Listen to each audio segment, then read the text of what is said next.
নমস্কার বন্ধুরা, আমার চ্যানেলে আপনাদের সকলকে স্বাগত জানাই। আমার আজকের আলোচনার বিষয় হচ্ছে জফলাযুক্ত শব্দের কিভাবে সঠিক উচ্চারণ করব। বাচ্চা হোক বা বড় হোক, সবাইকেই কিন্তু জফলাযুক্ত শব্দ শিখতে হবে এবং তার সঠিক উচ্চারণ প্রণালী না জানা থাকলে কিন্তু আমরা উচ্চারণ করার সময় অনেক সময় প্রবলেমে পড়ব, সমস্যায় পড়ব। তো জফলা যখন আমরা লিখব তখন অনেকটা এসের মতো লিখব, এসের মতো লেখার সময়। এবার জফলাযুক্ত শব্দর উচ্চারণে সঠিক কিছু নিয়ম আছে। যেমন 1 নম্বর, জফলা যদি শব্দের মাঝে বা শেষে থাকে তখন কিন্তু সেটা দ্বিত্ব উচ্চারিত হয় বা দুবার উচ্চারিত হয়। যেমন কয় জফলা, কয় জফলাতে আমরা কটাকে দুবার উচ্চারণ করব। ক্ষয় জফলা, তখন খটাকে আমরা দুবার উচ্চারণ করব। সেরকমই এখানে বয়াকা কয় জফলা, এখানে কটাকে আমরা দুবার উচ্চারণ করব যেহেতু কয়ের সাথে জফলাটা আছে। বাক্য, আবার এখানে যেহেতু টয় জফলা আছে তাই টটাকে আমরা দুবার উচ্চারণ করব। নাট্য, আবার এখানে দয় হস্যুর সাথে যেহেতু জফলা আছে তাই দটাকে আমরা দুবার উচ্চারণ করব। বিদ্যুৎ, সেমভাবেই সত্য, অদ্য।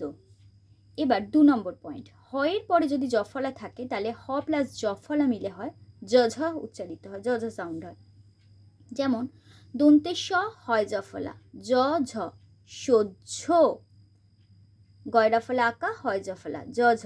গ্রাহ্য, বাহ্য, ঐতিহ্য, এরকমভাবে উচ্চারণ হবে।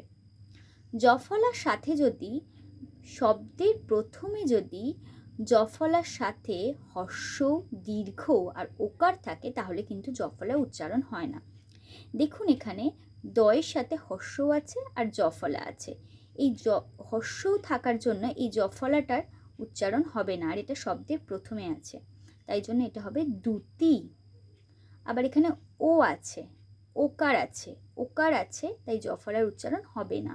জ্যোতি, জ্যোতিষ, এখানে দীর্ঘও আছে তাই জফলার উচ্চারণ হবে না, দীর্ঘ উকার আছে তাই ন্যূনতম।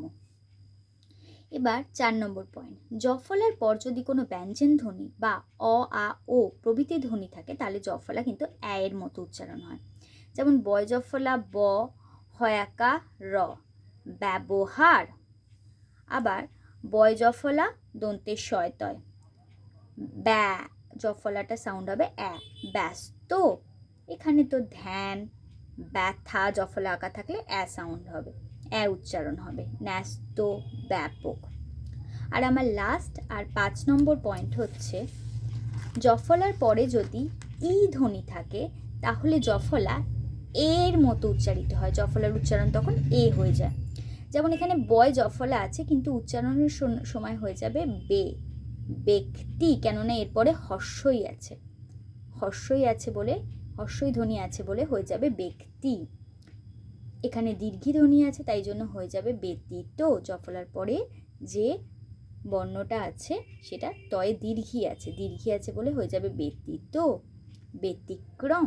এইভাবে বাড়িতে এইভাবে নিয়ম করে বাচ্চা হোক বা বড় সবাই এইভাবে শিখুক, তাহলে খুব সহজেই তারা মনে রাখতে পারবে এবং আর কখনো ভুলবে না।